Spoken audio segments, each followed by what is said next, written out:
All right, here we have an opening for a drawer. I've taken the drawer out. I'm gonna use this as an example. Now here I have a standard drill.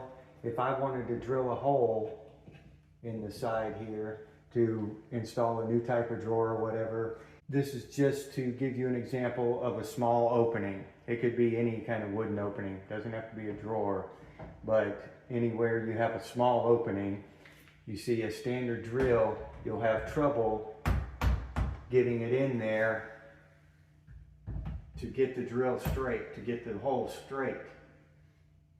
So that is where you want something like this. This is a right angle drill. See how easily that fits in there? So now, using this kind of drill, I can drill the hole straight into the wood. It won't be off at an angle. Today we're going to do a review on the Kobalt 24 volt right angle drill.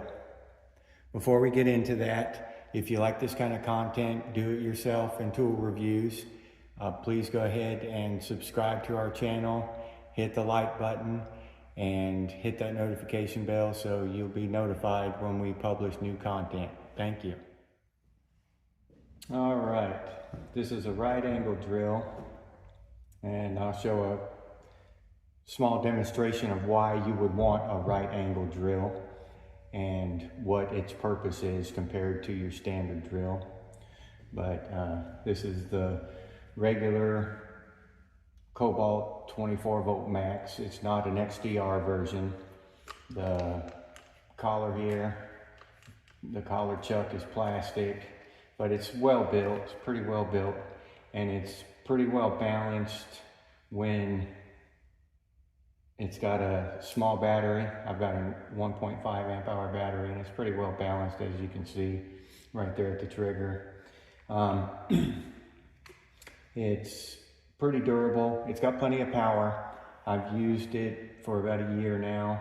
I haven't had it that long, as you can tell if you've watched my other videos. I use my tools for quite a while before I do reviews on them, so they've got some wear and tear on them. This one's fairly new looking. It's not new. I have had it for a while, but I just don't use it that often. This is a specialty tool that I use only in certain occasions. The only thing I really don't like about it is that I feel like there should be a button up here, like the trigger here. There should be one up here so you can hold it like this and really push in. It's hard to get a straight drive from down here when you're pushing. You gotta, you know what I'm saying? It's hard to get the force straight, so you need to have your hand up here. And if you have your other hand holding a hinge or something, you're trying to hold, or a door or whatever, then you're doing this kind of thing, and it's uncomfortable, it's awkward. So that's the only thing I really don't like about this tool. Other than that, it's well built, and it gets the job done. Just if you do buy one of these, just be aware of the fact that you're going to need like 3 or 4 hands to get the job done. It's a tricky thing, especially if you have like a Phillips bit or something in here and you're trying to put a screw in.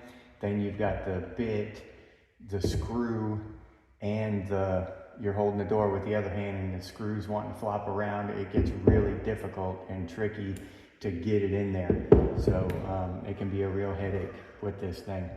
But it's better than, your big standard drill in some situations. That's why it still looks new, even though I've had it a while, because I don't break this out unless I can't use my other one. But otherwise, it's a good tool, and it comes in handy for handyman stuff.